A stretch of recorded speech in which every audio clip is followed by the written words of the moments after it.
Hello दोस्तों, नमस्कार। स्वागत है आपका आपके यूट्यूब चैनल एग्जाम 91 पे। तो दोस्तों देखो, जैसे कि मैंने बताया था कि पेपर तक हम लोग आपकी जो है करंट अफेयर्स का तैयार कर लेंगे।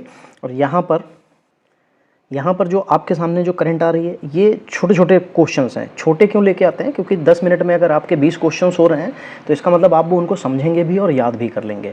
लेकिन अगर यही मैं अभी आपके सामने एक बार में 500 क्वेश्चन लेके आऊँ तो आप नहीं करेंगे। वैसे मैंने 500 क्वेश्चंस का पूरे टोटल 500 क्वेश्चंस हैं जीएस करंट के, ठीक है। इनको मैंने 50-50 में डिवाइड करके जो है 10 वीडियो बनाए थे। कितने बनाए थे?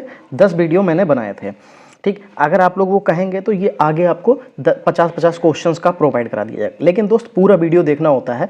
मैं जब भी टाइम देखता हूँ तो एवरेज टाइम जो आता है निकल के, जो आप लोग देखते हो, तो वो 2 से 3 मिनट का आता है। तो ऐसे अगर आप 2 से 3 मिनट का मान लीजिए 100 व्यू आया, आप 2 से 3 मिनट देख रहे हैं, कितने बच्चे ऐसे होंगे जिन्होंने पूरा देखा होगा? इसका मतलब वो सिर्फ 1 या 2 बच्चा होगा जिसने पूरा वीडियो देखा होगा, वरना आप लोग नहीं देखते हो। वरना अगर आप लोग वीडियो पूरा देखते, ध्यान से देखें, तो जो क्वेश्चन मैं पूछता हूँ कि इस क्वेश्चन का जवाब आप लोग मुझे कमेंट में देना, आप लोगों को कोई के आंसर ही नहीं आते हैं। गलत तरीका है। खैर, अगर आपको ये 500 जो most important question for Allahabad high court जो है, अगर इसके लिए आपको चाहिए है तो आप मुझे बता देना ये। लेकिन भाई दोस्त, मैं 50-50 में ही दे पाऊंगा। आप कहें मुझे सर एक बार में पूरी मैं मैराथन क्लास चला दूं, मैंने मैराथन क्लास चला के भी देख लिया, कोई फ़ायदा नहीं होता है। तो इसलिए मैं मैराथन क्लास नहीं चलाऊँगा। जिनको भी चाहिए तो बताइए, 50-50 में सेक्शन में करा दूँगा। चलिए पहला क्वेश्चन देखेंगे। लिखा हुआ है, ओलंपिक 2024 की ओपनिंग सेरेमनी फ्रांस की राजधानी पेरिस के जो सीन नदी के किनारे आयोजित की गई। भारतीय ओलंपिक दल का नेतृत्व करते हुए कौन से 2 खिलाड़ियों ने भारत के ध्वजवाहक की भूमिका निभाई थी? ठीक है, तो देखते हैं। पीवी सिंधु और नीरज चोपड़ा, पीवी सिंधु और अचंता शरत कमल, अचंता शरत कमल और मीराबाई चानू, और नीरज चोपड़ा और मीराबाई चानू। तो ये पीवी सिंधु और अचंता शरत कमल जो है, इन लोगों ने जो है उसको जो ध्वजवाहक थे उनकी भूमिका निभाई थी।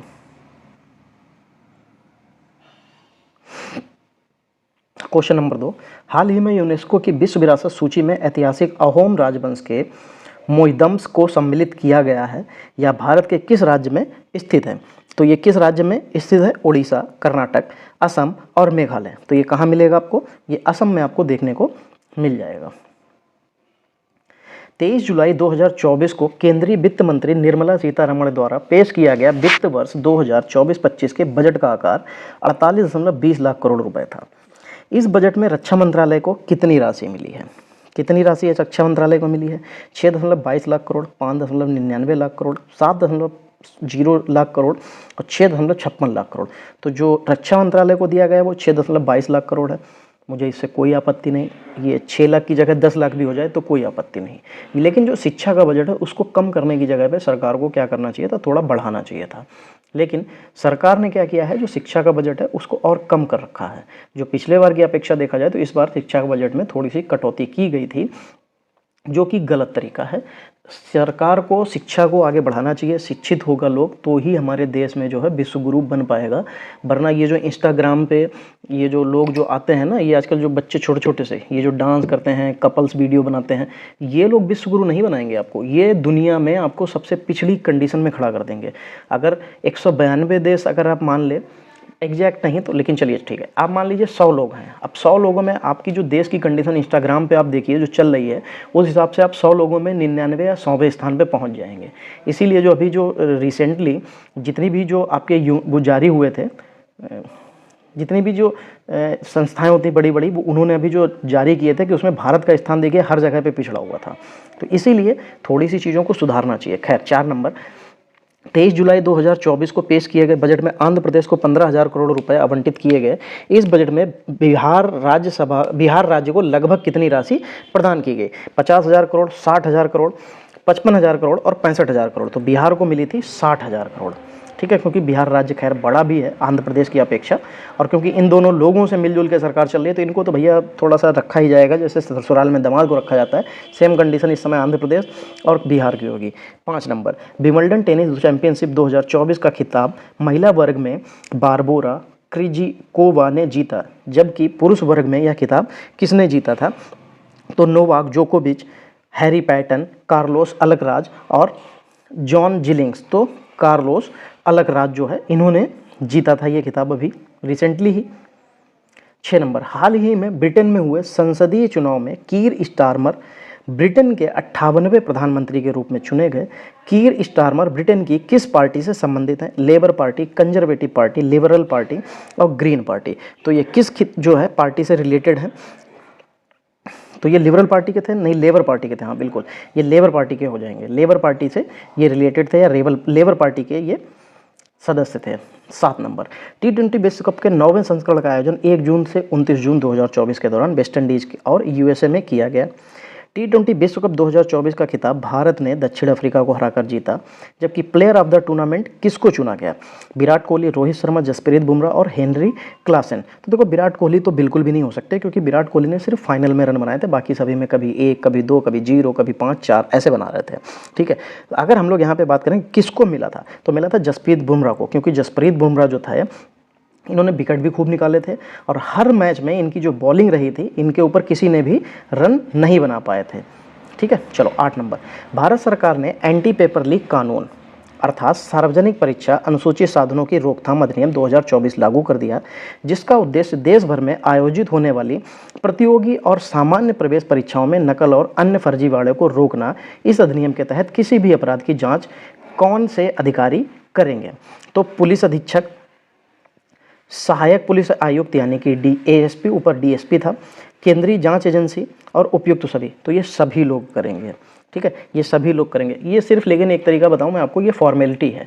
अगर ये फॉर्मेलिटी ना होती तो आज UP PSC वाले जो PCS वाले लोग जो हैं वो यहाँ पे बैठे इलाहाबाद में इतना धरना प्रदर्शन ना दे रहे होते, क्योंकि वहाँ पे जो धरना प्रदर्शन दे रहे हैं उसके पीछे सबसे बड़ा रीज़न ही यही है कि नॉर्मलाइजेशन, वो नॉर्मलाइजेशन को ख़त्म कराना चाह रहे हैं। वो कह रहे हैं कि हमारे एग्ज़ाम में आप नॉर्मलाइजेशन मत लेके आइए। बिल्कुल सही कह रहे हैं, कोई गलत नहीं है। क्यों? क्योंकि नॉर्मलाइजेशन एक डकवर्थ लुईस नियम की तरीके से है कि कब किसके पक्ष में जो है गेंद चली जाएगी किसी को भी नहीं पता। आपके कितने नंबर कम होंगे, सामने वाले के कितने बढ़ जाएंगे, आपको भी नहीं आइडिया, उसको भी आइडिया नहीं। और ये एक तरीके की धांधलेबाजी करने का एक पैटर्न है, एक किताब है। इसको खोल लीजिए, आप धांधलेबाजी आसानी से कर सकते हैं, कोई आपको पकड़ने वाला नहीं है। क्यों? क्योंकि नॉर्मलाइजेशन में आप ये दिखा सकते हैं कि भैया इसको देखिए, इस वजह से जो है हमने नंबर दिए हैं, फिर वहाँ पे तो आप बच गए। अब क्या होगा अगर नॉर्मलाइजेशन नहीं होगा? तो आपको फिर दिखाना पड़ेगा कि भैया इसने 100 क्वेश्चन किए थे जिसमें 40 गलत हुए, इसके 60 सही हैं, और दूसरे ने 80 सही किए तो उसके 20 गलत हुए। नॉर्मलाइजेशन में आप 80 वाले के 60 बना सकते हो, 60 वाले के 80 बना सकते हो। कह देंगे भैया नॉर्मलाइजेशन हुआ, नॉर्मलाइजेशन में इसके 60 के 80 बन गए, लेकिन 80 वाले के सिर्फ और सिर्फ 60 रह गए। तो ये गलत तरीका है, लूटने के लिए तरीका है ये। 9 नंबर, और ऐसा होता है, बच्चा इसीलिए उसके लिए विरोध कर रहा है। 50वां G7 शिखर सम्मेलन 2024 इटली में अपुलिया में आयोजित किया गया। यह शिखर सम्मेलन कब से कब तक चला था? अच्छा, 13 से 15 जून, 14 से 16 जून, 15 से 20 जून या 21 से 24 जून? ये 13 से 15 जून तक चला था। जो 7 का सम्मेलन था। चलो, जून 2024 तक संघ गृह मंत्रालय के प्रमुख कौन थे? नरेंद्र मोदी, नित्यानंद राय, अमित शाह और राजनाथ सिंह। तो गृह मंत्रालय अमित शाह के पास था।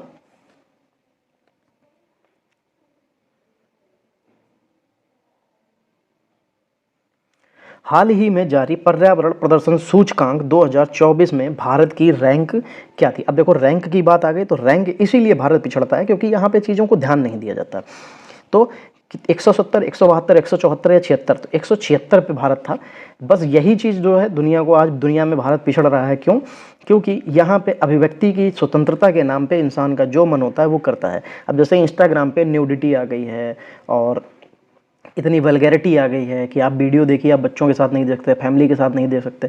इंस्टाग्राम एक एंटरटेनमेंट चीज़ थी जिसको इन लोगों ने जो है इतना सब वल्गैरिटी और ये सारी चीज़ों में, सबसे ज़्यादा जो ट्रांसजेंडर हैं, जो अननेचुरल कपल हैं, जैसे कि लड़की लड़की का कपल, लड़के लड़के का कपल, ये लोग शादी कर रहे हैं आज के समय में, अपनी शादी के वीडियो इंस्टाग्राम पे डाल रहे हैं और ये सारी चीज़ें। तो उसमें इन चीज़ों पे थोड़ी सी एक पाबंदी होनी चाहिए। अभिव्यक्ति की आज़ादी का मतलब ये नहीं है कि आप दूसरे को इस चीज़ के लिए इन्फ्लुएंस करें, और छोटे छोटे बच्चे आज के समय में इस चीज़ के लिए इन्फ्लुएंस हो रहे हैं, गालियाँ सीख रहे हैं और उनको ये पता चल रहा है कि इनका रिश्ता क्या होता है। चलिए, खैर, कभी ऐसा हो जाए तो मैं तो चाहता हूँ ऐसा हो जाए। हाल ही में भारतीय रेलवे ने दुनिया के सबसे ऊंचे रेलवे पुल, नदी तल से ऊंचाई 359 मीटर पर ट्रायल रन पूरा किया। यह रेलवे पुल, आर्क रेलवे पुल, जम्मू और कश्मीर क्षेत्र में किस नदी पर बना हुआ है? तो ये चिनाब नदी पर बनाया गया था। अभी सबसे, भारत का जो है सबसे लंबा ऊंचा पुल है, ये सबसे ऊंचा पुल है। खैर जो इंस्टाग्राम पे जो अभी वल्गैरिटी चल रही है, इसके लिए सरकार को एक नियम बनाना चाहिए और एक सीमा निर्धारित करनी चाहिए कि इस सीमा से ऊपर के बच्चे और इस तरीके के वीडियो से ऊपर ही बनने चाहिए। मतलब इस तरीके के जो घिनौने वीडियो हैं या जो गंदे वीडियो हैं उनकी एक लिमिटेशन होनी चाहिए कि ये नहीं होने चाहिए इस पर, और जो हैं उनको ख़त्म करना चाहिए। तो इस तरीके की सरकार की एक पहल होनी चाहिए, लेकिन पता नहीं वो दिन कब आएगा। 13 number, global gender gap index 2024 में पहली रैंक आइसलैंड ने प्राप्त की। ग्लोबल जेंडर गैप इंडेक्स 2024 में भारत की रैंक क्या थी? तो 125 लिखी हुई है, 127, 129 और 131। तो ग्लोबल जेंडर गैप इंडेक्स 2024 में भारत की 129वीं रैंक थी। हाल ही में मोहन चरण मांझी ने उड़ीसा के और चंद्रबाबू नायडू ने आंध्र प्रदेश के मुख्यमंत्री के रूप में शपथ ली। अरुणाचल प्रदेश के मुख्यमंत्री के रूप में किसने शपथ ली? तो पेमा खांडू, मोहन चरण मांझी, नवीन पटनायक और सुब्रमण्यम जयशंकर। तो किसने जो है यहाँ पे शपथ ली है? तो जो उसके अरुणाचल प्रदेश के तो पेमा खांडू बनाए गए हैं। अभी आपको मैं एक दिन जो है सारे मुख्यमंत्रियों की जो है एक लिस्ट प्रोवाइड करा दूंगा आपको, जो अपडेटेड है वो देखता हूँ, अगर मिल जाते हैं तो अपडेटेड, वरना अभी जो रिसेंटली जो करंट की बुक आई है वहाँ से आपको प्रोवाइड करा दूंगा। चलिए, फ्रेंच ओपन महिला 2024 का खिताब ईगा स्विटेक ने जीता, जबकि फ्रेंच ओपन पुरुष 2024 का खिताब किस खिलाड़ी ने जीता है? तो किसने जीता है? Rafael Nadal, Alexander Zverev, Carlos Alcaraz और मैक पैविक। तो कार्लोस अलकराज ने जीता था ये। 26 जून 2024 को चुनावी प्रक्रिया और किस उम्मीदवार को 18वें लोकसभा का अध्यक्ष चुना गया, यानी कि लोकसभा का स्पीकर किसको चुना गया, ये पूछा जा रहा है। के सुरेश, राहुल गांधी, ओम बिरला और शशि थरूर। ये ओम बिरला ही हैं, इनको ही चुना गया था। ये वही हैं जिनकी लड़की जो है अभी नीट की परीक्षा में इन्हीं ने जो है उसको कम करवाया था, या जो भी था वो आई थी, खैर, या इनकी लड़की IAS बनी थी, कोई बड़े पद पे आई थी, बहुत विवाद में रहे थे ये। 17 नंबर, शंघाई सहयोग संगठन शिखर सम्मेलन SCO 2024 का आयोजन कजाकिस्तान के राजधानी अस्ताना में किया गया। इस 24वें शिखर सम्मेलन में भारत का प्रतिनिधित्व विदेश मंत्री एस जयशंकर प्रसाद ने किया। इस सम्मेलन में किस देश को औपचारिक रूप से SCO में शामिल किया गया? तो किसको शामिल किया गया था दोस्तों? ब्राजील, बेलारूस, श्रीलंका या ओमान। तो बेलारूस को अभी शामिल किया गया था। लास्ट पेज है, खत्म करते हैं इसको। PM नरेंद्र मोदी ने मंत्रिमंडल 2024 में कितनी महिलाओं को शामिल किया? इस बार की महिलाओं की संख्या थोड़ी सी बढ़ी थी। 5 2 कैबिनेट प्लस 3 राज्य मंत्री, 7 2 कैबिनेट 5 राज्य मंत्री, 9 4 कैबिनेट और 5 राज्य मंत्री, 11 5 कैबिनेट और 6 राज्य मंत्री। तो इस बार 7 थी महिलाओं की संख्या, 2 कैबिनेट थी और 5 राज्य मंत्री हैं। GST के ब्रांड एम्बेसडर के रूप में किसको चुना गया है? दीपिका पादुकोण, शाहरुख खान, अमिताभ बच्चन या शिल्पा शेट्टी। अमिताभ बच्चन को चुना गया है किसके? GST के ब्रांड एम्बेसडर के रूप में। हाल ही में रक्षा अनुसंधान एवं विकास संगठन DRDO ने रुद्रम 2 मिसाइल का सफल परीक्षण किया। यह किस प्रकार की मिसाइल है? सतह से सतह, हवा से हवा, सतह से हवा और हवा से सतह। तो ये हवा से सतह में मार करने वाली मिसाइल है। ठीक है, चलिए दोस्तों, तो जो हमारी आज की जो क्लास है 20 क्वेश्चंस की करंट की, ये खत्म हो गई। अगर आपको 500 question, important 500 question Allahabad high court के लिए चाहिए, जिसको हम 50-50 पार्ट में डिवाइड करके आपको 10 वीडियो में प्रोवाइड कराएंगे, अगर आपको चाहिए तो बिल्कुल ज़रूर कमेंट कीजिएगा, मैं आपको वो फिर वीडियो रिकॉर्ड होने लग जाएंगे उसके। चलिए आज की क्लास यहीं तक रखेंगे, मिलेंगे हम लोग अगली क्लास में। तब तक के लिए जय हिंद दोस्तों।